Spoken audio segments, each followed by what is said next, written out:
So ಬನ್ನಿ ಈ ರೆಸಿಪಿನ ಹೇಗೆ ಮಾಡ್ಕೊಳ್ಳೋದು ಅಂತ ನೋಡ್ಕೊಂಡು ಬರೋಣ. Hi hello welcome back to my YouTube channel. This is me Ranju. ಯಾರ್ಯಾರು ಹೊಸದಾಗಿ ನನ್ನ ಚಾನಲ್ನ ವಿಸಿಟ್ ಮಾಡಿದರೆ ದಯವಿಟ್ಟು ಸಬ್ಸ್ಕ್ರೈಬ್ ಮಾಡ್ಕೊಳ್ಳಿ. ನಾನು ರಂಜು ಅಂತ. ಸೊ ಇವತ್ತಿನ ವ್ಲಾಗ್ ಏನಪ್ಪ ಅಂತ ಅಂದರೆ ಅಷ್ಟೊಂದು ದೊಡ್ಡ ವ್ಲಾಗ್ ಏನಲ್ಲ, ಒಂದು ಮಿನಿ ವ್ಲಾಗ್. ಸೊ ನಮ್ಮ ಅಕ್ಕ ಅಂದರೆ ನನ್ನ ವಾರಗೀತಿ ಪ್ರೆಗ್ನೆಂಟ್ ಆಗಿರಬೇಕಾದ್ರೆ ನಮ್ಮ ಮಮ್ಮಿ ಒಂದು ಪುಳಿಯೋಗರೆ ಮಾಡಿ ಕೊಟ್ಟು ಕಳಿಸಿತ್ತು ನನ್ನ ಗಂಡನ ಮನೆಗೆ. ಅದು ಆ್ಯಕ್ಚುಲಿ ತುಂಬ ಟೇಸ್ಟಿಯಾಗಿತ್ತು. ಸೊ ಇವಾಗ ನಾನು ಪ್ರೆಗ್ನೆಂಟ್, ನನಗೂ ನಮ್ಮ ಮಮ್ಮಿಗೂ ಆ ಪುಳಿಯೋಗರೆ ತಿನ್ನಬೇಕು ಅಂತ ಅನ್ನಿಸ್ತಿದೆ ಮಮ್ಮಿ ಅಂತ ಅಂದಿದ್ದಕ್ಕೆ. ಸೊ ಅವರು ಇವತ್ತು ಆ ರೆಸಿಪಿನ ಮಾಡ್ತಿದ್ದಾರೆ. ಆ್ಯಕ್ಚುಲಿ ತುಂಬಾ ಚೆನ್ನಾಗಿರುತ್ತೆ, ನೀವು ಒಂದು ಸಲ ಟ್ರೈ ಮಾಡಿ. ಜಸ್ಟ್ ಪುಳಿಯೋಗರೆ ಪುಡಿ ಮಾಡಿ ಇಟ್ಕೊಂಡ್ರೆ ಸಾಕು. ಅದು ಪುಡಿ ಮಾಡಿ ಸ್ಟೋರ್ ಮಾಡಿ ಇಟ್ಕೋಬೋದು ಅದನ್ನು. ಸೊ ಅದನ್ನು ಇಟ್ಕೊಂಡ್ರೆ ಸಾಕು, ಜಸ್ಟ್ ಒಂದು 5 ಮಿನಿಟ್ಸಲ್ಲಿ ಬೆಳಗಿನ ತಿಂಡಿ ಬ್ರೇಕ್ಫಾಸ್ಟ್ ರೆಡಿ ಆಗುತ್ತೆ. ಹಾಗೆ ಟೇಸ್ಟಿಯಾಗಿ ಕೂಡ ಇರುತ್ತೆ. ಸೊ ಹೇಗೆ ಮಾಡ್ತಾರೆ ನಮ್ಮ ಮಮ್ಮಿ ಅನ್ನೋದನ್ನು ನೋಡ್ಕೊಂಡು ಬರೋಣ ಬನ್ನಿ. ಅದೊಂದೇ ಇವತ್ತಿನ ರೆಸಿಪಿ.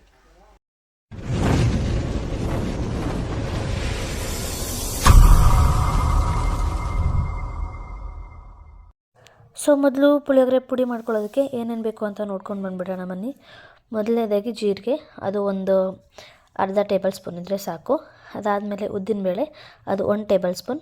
ಮತ್ತು ಅದಾದಮೇಲೆ ಕಡಲೆಬೇಳೆ, ಅದು ಕೂಡ 1.5 ಟೇಬಲ್ ಸ್ಪೂನ್ ಅಷ್ಟಿರ್ಬೋದು. ಒಂದು ನಿಂಬೆಹಣ್ಣು ಗಾತ್ರದಷ್ಟು ಹುಣಸೆಹಣ್ಣು, ಮತ್ತು ಬ್ಯಾಡಗಿ ಮೆಣಸಿನಕಾಳು ಒಂದು 5ರಿಂದ 6, ಮತ್ತು ಶೇಂಗಾ ಬೀಜ ಅದೊಂದು 2 ಟೇಬಲ್ ಸ್ಪೂನಷ್ಟು, ಮತ್ತು ಬೆಳ್ಳುಳ್ಳಿ, ಇಂಗು ಸ್ವಲ್ಪ, ಅದಾದಮೇಲೆ ಬಿಳಿ ಎಳ್ಳು ಅದೊಂದು 1 ಟೇಬಲ್ ಸ್ಪೂನಷ್ಟು. ಸೊ ಇವುಗಳ ಜೊತೆಗೆ ಇನ್ನೊಂದು ಮೇನ್ ಇಂಗ್ರೀಡಿಯೆಂಟ್ ಕರಿಬೇವಿನ ಸೊಪ್ಪು. ಕರಿಬೇವಿನ ಸೊಪ್ಪನ್ನ ಒಂದು ಬೌಲ್ ತೊಗೊಳ್ಳಿ. ಸೊ ಇವಾಗ ಆ ಪದಾರ್ಥಗಳೆಲ್ಲ ರೋಸ್ಟ್ ಮಾಡ್ಕೋಬೇಕು. ಅದಕ್ಕೆ ಒಂದು ಬಾಣಲೆ ಇಟ್ಕೊಂಡು ಅದಕ್ಕೆ ಸ್ವಲ್ಪ ಎಣ್ಣೆ ಹಾಕ್ಕೊಳ್ಳಿ. ಎಣ್ಣೆ ಹಾಕ್ಕೊಂಡಾದ್ಮೇಲೆ ಮೊದಲು ಅದಕ್ಕೆ ಫಸ್ಟು ಕಡಲೆಬೇಳೆನ ಹಾಕ್ಕೊಳ್ಳಿ.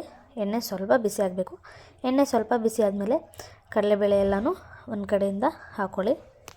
ಸೊ ಕಡಲೆಬೇಳೆ ಒಂದು 40 ಸೆಕೆಂಡಿಂದ 1 ಮಿನಿಟ್ ಅಷ್ಟು ಫ್ರೈ ಮಾಡಿ ಮೀಡಿಯಮ್ ಉರಿಲಿ. ಸೊ ಅದೇ ಒಗ್ಗರಣೆಗೆ ಉದ್ದಿನಬೇಳೆನ ಸೇರಿಸ್ಕೊಳ್ಳಿ. ಸೊ ಆ ಉದ್ದಿನಬೇಳೆನೂ ಕೂಡ ಒಂದು 10 ಸೆಕೆಂಡ್ಸ್ ಅಷ್ಟು ಫ್ರೈ ಮಾಡಿಕೊಂಡ್ರೆ ಸಾಕು. ಸೊ ಫ್ರೈ ಮಾಡ್ಕೊಂಡಾದಮೇಲೆ ಅದಕ್ಕೆ ಮತ್ತು ಶೇಂಗಾ ಬೀಜನ ಆ್ಯಡ್ ಮಾಡಿಕೊಂಡು ಸೊ ಅದನ್ನು ಕೂಡ ಒಂದು 30 ಸೆಕೆಂಡ್ಸ್ ಅಷ್ಟೊತ್ತು ಫ್ರೈ ಮಾಡ್ಕೊಳ್ಳಿ.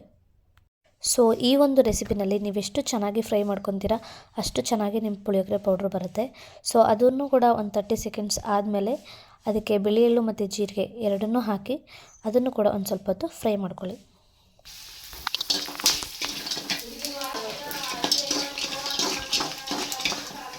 ಸೊ ಇಲ್ಲಿಗೆ ಮತ್ತೆ ಹುಣಸೆಹಣ್ಣು ಇಟ್ಟಿದ್ವಲ್ಲ ಆ ಹುಣಸೆಹಣ್ಣು ಹಾಕ್ಕೊಳ್ಳಿ.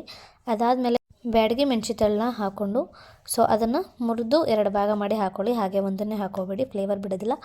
ಸೊ ಅದನ್ನು ಕೂಡ ಮುರಿದು ಅಲ್ಲಿಗೆ ಆ್ಯಡ್ ಮಾಡಿ ಅದನ್ನು ಕೂಡ ಒಂದು 10 to 13 ಸೆಕೆಂಡ್ಸ್ ಅಷ್ಟೊತ್ತು ಫ್ರೈ ಮಾಡ್ಕೊಳ್ಳೋಣ. ಅದ್ರ ಜೊತೆಗೆ ಒಂದೇ ಒಂದು ಚಿಟಿಕೆ ಹಿಂಗನ್ನು ಆ್ಯಡ್ ಮಾಡಿ ಅದನ್ನು ಸ್ವಲ್ಪ ಎಣ್ಣೆಯಲ್ಲಿ ಒಂದು ಸ್ವಲ್ಪ ಫ್ರೈ ಮಾಡಿ ಮತ್ತು ಅದನ್ನು ಎಲ್ಲದ್ರ ಜೊತೆಗೂ ಮಿಕ್ಸ್ ಮಾಡಿ ಅದನ್ನು ಕೂಡ ಒಂದು 20 ಸೆಕೆಂಡ್ಸ್ ಅಷ್ಟೊತ್ತು ಫ್ರೈ ಮಾಡ್ಕೊಳ್ಳಿ. ಸೊ ಇಲ್ಲಿಗೆ ನಿಮ್ಮ ಗ್ಯಾಸ್ ಸ್ಟವ್ ಆಫ್ ಮಾಡ್ಕೊಳ್ಳಿ. ಇಲ್ಲಿಗೆ ಆಲ್ಮೋಸ್ಟ್ ಫ್ರೈ ಮಾಡ್ಕೊಳ್ಳೋದೆಲ್ಲ ಮುಗ್ದಿರುತ್ತೆ. ಸೊ ಇದಿಷ್ಟು ಆದಮೇಲೆ ಅದನ್ನು ಒಂದು ಅಗಲವಾಗಿರೋ ಒಂದು ಪಾತ್ರೆಗೆ ಟ್ರಾನ್ಸ್ಫರ್ ಮಾಡ್ಕೊಳ್ಳಿ. ಯಾಕಂತಂದರೆ ಅದು ತಣ್ಣಗಾಗಬೇಕು. ಸೊ ರುಬ್ಬಬೇಕು ಈ ಹುರಿದಿರೋ ಪದಾರ್ಥನೆಲ್ಲವೇ ಅಂತಂದರೆ ಅದು ಫುಲ್ ತಣ್ಣಗಾದ್ಮೇಲೆ ನೀವು ರುಬ್ಬಬೇಕು ಅದನ್ನು. ಸೊ ಈ ಹುರಿದಿರೋ ಪದಾರ್ಥನ ತಣ್ಣಗಾಗಲಿಕ್ಕೆ ಒಂದು ಸೈಡ್ ಎತ್ತಿಡಿ.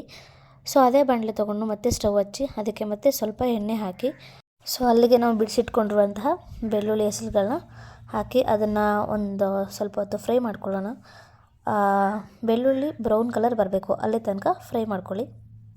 ಸೊ ನೋಡಿ ಬ್ರೌನ್ ಕಲರ್ ಬಂದಿದೆ, ಈ ರೀತಿ ಅದು ಫ್ರೈ ಆಗಬೇಕು. ಸೊ ಅಲ್ಲಿ ತನಕ ನೀವು ಫ್ರೈ ಮಾಡಿಕೊಂಡು ಅದನ್ನು ಕೂಡ ಆವಾಗಲೇ ಅಗಲವಾಗಿರೋ ಪಾತ್ರೆಗೆ ಎತ್ತಿಟ್ಟಿದ್ವಲ್ಲ ಅಲ್ಲಿಗೆ ಅದನ್ನು ಕೂಡ ಆ್ಯಡ್ ಮಾಡ್ಕೊಳ್ಳಿ. ಸೊ ಇಲ್ಲಿ ಉಳಿದಿರುವಂಥ ಎಣ್ಣೆಗೆ ಒಂದು ಬೌಲಷ್ಟು ಕರಿಬೇವಿನ ಸೊಪ್ಪು ಇಟ್ಟಿದ್ವಲ್ಲ ಅದನ್ನು ಕೂಡ ಹಾಕ್ಕೊಂಡು ಅದನ್ನು ಕೂಡ ಫ್ರೈ ಮಾಡ್ಕೊಳ್ಳಿ. ಇದನ್ನು ಬೇಗ ಎತ್ತಿಡುವಂಗಿಲ್ಲ, ಇದನ್ನು ಕೂಡ ಒಂದು 2 to 3 ಮಿನಿಟ್ಸ್ ಆದರೂ ಬಾಡಿಸ್ಕೋಬೇಕು.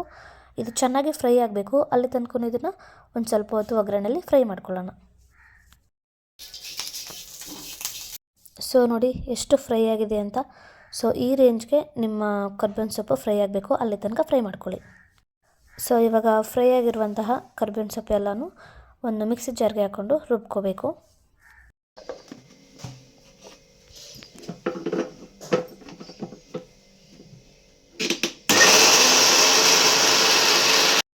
ಸೊ ಸೊ ಇದು ಇಷ್ಟು ಪುಡಿ ಆಗಬೇಕು ಅಲ್ಲಿ ತನಕ ರುಬ್ಕೊಳ್ಳಿ.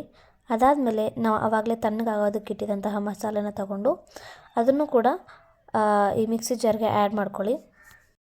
ಸೊ ಇದೇ ಟೈಮಲ್ಲಿ ಇದಕ್ಕೆ ಇನ್ನೊಂದು ಸ್ವಲ್ಪ ಅರಳುಪ್ಪನ್ನು ಆ್ಯಡ್ ಮಾಡಿ ಮತ್ತು ಇನ್ನೊಂದು ರೌಂಡ್ ಇದನ್ನು ರುಬ್ಕೊಳ್ಳಿ.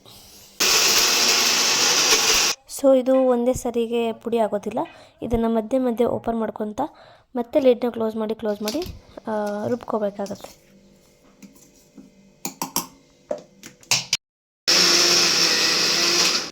ಸೊ ಇವಾಗ ನೋಡಿ, ಈಗ ಆಲ್ರೆಡಿ ಎಲ್ಲನೂ ರುಬ್ಕೊಂಡಾಗಿದೆ. ಅದು ಫುಲ್ ಪೌಡ್ರ್ ಆಗಿದೆ, ನೀವೇ ನೋಡ್ಬೋದು. ಈ ರೀತಿ ಪೌಡರ್ ಆಗಬೇಕು, ಎಲ್ಲ ಮಿಕ್ಸ್ ಆಗಿ ಈ ರೀತಿ ಪೌಡರ್ ಆದರೆ ಪುಳಿಯೋಗರೆ. ಆ್ಯಕ್ಚುಲಿ ಇದನ್ನು ಪುಳಿಯೋಗರೆ ಅಂತ ಅಷ್ಟೇ ಹೇಳಲ್ಲ, ಕರ್ಬೇವಿನ ಸೊಪ್ಪು ಮತ್ತು ಶೇಂಗಾ ಚಿತ್ರಾನ್ನ ಅಂತ ಕೂಡ ಹೇಳ್ತಾರೆ. ಸೊ ಈ ರೀತಿ ಫೈನ್ ಪೌಡರ್ ಆದರೆ ಇದು ಕಂಪ್ಲೀಟ್ ಆಗಿದೆ ಅಂತ. ಸೊ ಇವಾಗ ಪುಳಿಯೋಗರೆ ಹೇಗೆ ಮಾಡೋದು ಅಂತ ನೋಡ್ಕೊಂಡು ಬರೋಣ ಬನ್ನಿ. ಒಂದು ಬಾಣಲೆ ತೊಗೊಂಡು ಅದಕ್ಕೆ ಸ್ವಲ್ಪ ಎಣ್ಣೆ ಹಾಕಾದ್ಮೇಲೆ ಸೊ ಒಗ್ಗರಣೆಗೆ ಏನೇನು ಬೇಕು ಅಂದರೆ ಶೇಂಗಾ ಬೀಜ, ಕರ್ಬೇವಿನ ಸೊಪ್ಪು, ಮೆಣಸಿನಕಾಳು ಮತ್ತು ಸ್ವಲ್ಪ ಕಡಲೆಬೇಳೆ, ಸ್ವಲ್ಪ ಉದ್ದಿನಬೇಳೆ, ಇಷ್ಟು ಒಗ್ಗರಣೆಗೆ ಬೇಕಾಗಿರೋ ಐಟಮ್ಸ್. ಮತ್ತು ಸ್ವಲ್ಪ ಸಾಸಿವೆ. ಇದನ್ನು ಆ್ಯಡ್ ಮಾಡಿಲ್ಲ ಕ್ಲಿಪ್ನ, ಅದಕ್ಕೋಸ್ಕರ ಬಾಯಲ್ಲಿ ಹೇಳ್ತಿದ್ದೀನಿ. ಸೊ ಇವಾಗ ಎಣ್ಣೆ ಕಾದ್ಮೇಲೆ ಅದೇ ಎಣ್ಣೆಗೆ ಸ್ವಲ್ಪ ಸಾಸಿವೆ ಹಾಕಿ, ಸಾಸಿವೆ ಎಲ್ಲ ಸ್ವಲ್ಪ ಚಟಪಟ ಅಂತ ಸಿಡಿಬೇಕು, ಅಲ್ಲಿ ತನಕ ವೆಯ್ಟ್ ಮಾಡಿ. ಸೊ ಸಾಸಿವೆ ಎಲ್ಲ ಚಟಪಟ ಅಂತ ಸಿಡಿದಾದ್ಮೇಲೆ ಅದಕ್ಕೆ ಶೇಂಗಾ ಬೀಜ, ಕಡಲೆಬೇಳೆ, ಉದ್ದಿನಬೇಳೆ ಇಷ್ಟನ್ನು ಹಾಕ್ಕೊಂಡು ಫ್ರೈ ಮಾಡ್ಕೋಬೇಕು. ಸೊ ಇದು ಒಂದು 2 ಮಿನಿಟ್ಸ್ ಫ್ರೈ ಆದಮೇಲೆ ಇದಕ್ಕೆ ಮೆಣಸಿನಕಾಳು ಮತ್ತು ಕರ್ಬೇವಿನ ಸೊಪ್ಪು ಹಾಕ್ಕೊಂಡು ಮತ್ತು ಇನ್ನೊಂದು 1 ಮಿನಿಟ್ 2 ಮಿನಿಟ್ಸ್ ಫ್ರೈ ಮಾಡ್ಕೊಳ್ಳಿ. ಸೊ ಇದೇ ಟೈಮಲ್ಲಿ ಇದಕ್ಕೆ ಸ್ವಲ್ಪ ಅರಿಶಿನ ಪುಡಿ ಹಾಕ್ಕೊಂಡು ಅದನ್ನು ಕೂಡ ಒಗ್ಗರಣೆಯಲ್ಲಿ ಚೆನ್ನಾಗಿ ಫ್ರೈ ಮಾಡ್ಕೋಬೇಕು. ಸೊ ಇವಾಗ ಆಲ್ಮೋಸ್ಟ್ ಒಗ್ಗರಣೆ ಎಲ್ಲ ರೆಡಿಯಾಗಿದೆ. ಸೊ ಇಲ್ಲಿಗೆ ನಾವು ಮಾಡ್ಕೊಂಡಿರುವಂತಹ ರೈಸ್ನ ಹಾಕ್ಕೊಂಡು ಅದರ ಜೊತೆಗೆ ಇಷ್ಟು ತನಕ ಮಾಡಿಟ್ಕೊಂಡಿದ್ದಂತಹ ಪುಡಿ ಇರುತ್ತಲ್ಲ, ಪುಳಿಯೋಗರೆ ಪುಡಿ, ಅದನ್ನು ಸ್ವಲ್ಪ ಹಾಕ್ಕೊಂಡು ನಿಮಗೆ ಎಷ್ಟು ಬೇಕು ರುಚಿಗೆ ತಕ್ಕಷ್ಟು ಅಷ್ಟನ್ನು ನೋಡಿ ಹಾಕ್ಕೊಂಡು ಎಲ್ಲನೂ ಇವಾಗ ಒಂದು ಕಡೆಯಿಂದ ಮಿಕ್ಸ್ ಮಾಡ್ತಾ ಬರಬೇಕು. ಹೀಗೆ ಒಂದು 2 ಮಿನಿಟ್ಸ್ ಸಣ್ಣ ಉರಿಯಲ್ಲಿ ಮಿಕ್ಸ್ ಮಾಡಿದರೆ ಮುಗೀತು. ಸೊ ನಮ್ಮ ಪುಳಿಯೋಗರೆ ಆಲ್ರೆಡಿ ರೆಡಿಯಾಗಿರುತ್ತೆ. ಸೊ ನೋಡಿ, ಇಷ್ಟು ಸಿಂಪಲ್ ಸ್ಟೆಪ್ಪಲ್ಲಿ ಮಾಡಿಕೊಂಡ್ರೆ ಮುಗೀತು. ಆ್ಯಕ್ಚುಲಿ ತುಂಬ ಚೆನ್ನಾಗಿರುತ್ತೆ ಪುಳಿಯೋಗರೆ. ನೀವು ಒಂದು ಸಲ ಮನೇಲಿ ಟ್ರೈ ಮಾಡಿ ನೋಡಿ. ತಿನ್ನೋದಕ್ಕಂತೂ ತುಂಬಾ ಚೆನ್ನಾಗಿರುತ್ತೆ. ಒಂದೇ ಒಂದು ಸಲನಾದ್ರೂ ಟ್ರೈ ಮಾಡಿ ನೋಡಬೇಕು ನೀವು. ಆ್ಯಂಡ್ ಬ್ರೇಕ್ಫಾಸ್ಟ್ಗೆ ಏನು ಮಾಡಬೇಕು ಅಂತ ಯೋಚನೆ ಮಾಡ್ತಿರೋರಿಗೆ, ಬೇಗ ಆಗಬೇಕು ಅಂತಂದರೆ ಖಂಡಿತವಾಗ್ಲೂ ಈ ರೆಸಿಪಿ ಬೇಗ ಆಗುತ್ತೆ. ಒಂದು ಸಲ ಪುಡಿ ಮಾಡಿ ಇಟ್ಕೊಂಡ್ರೆ ಸಾಕು, ಒಂದು 5 ಮಿನಿಟ್ಸಲ್ಲೆಲ್ಲ ಈ ರೆಸಿಪಿ ರೆಡಿಯಾಗಿ ಹೋಗುತ್ತೆ. ಸೊ ಇದೇ ರೀತಿ ಯಾರಿಗಾದರೂ ಕುಕಿಂಗ್ ವಿಡಿಯೋಸ್ ಆಗಲಿ ಅಥವಾ ವ್ಲಾಗ್ಸ್ ಆಗಲಿ ಅಥವಾ ಇನ್ನೇನಾದರೂ ಅರ್ನಿಂಗ್ಸ್ ಇನ್ಫಾರ್ಮೇಷನ್ಸ್ ಏನಾದರೂ ಬೇಕಾದರೆ ಖಂಡಿತವಾಗ್ಲೂ ನೀವು ಈ ಪೇಜ್ನ ಫಾಲೋ ಮಾಡ್ಬೋದು. ಸೊ ಸಬ್ಸ್ಕ್ರೈಬ್ ಮಾಡ್ಕೊಳ್ಳಿ. ಮತ್ತೆ ನೆಕ್ಸ್ಟ್ ವ್ಲಾಗ್ ಜೊತೆಗೆ ಸಿಗ್ತೀನಿ, ವೆಯ್ಟ್ ಮಾಡ್ತಾಯಿರಿ. ಸದ್ಯಕ್ಕೆ ಇವಾಗ ಬೈ ಬಾಯ್.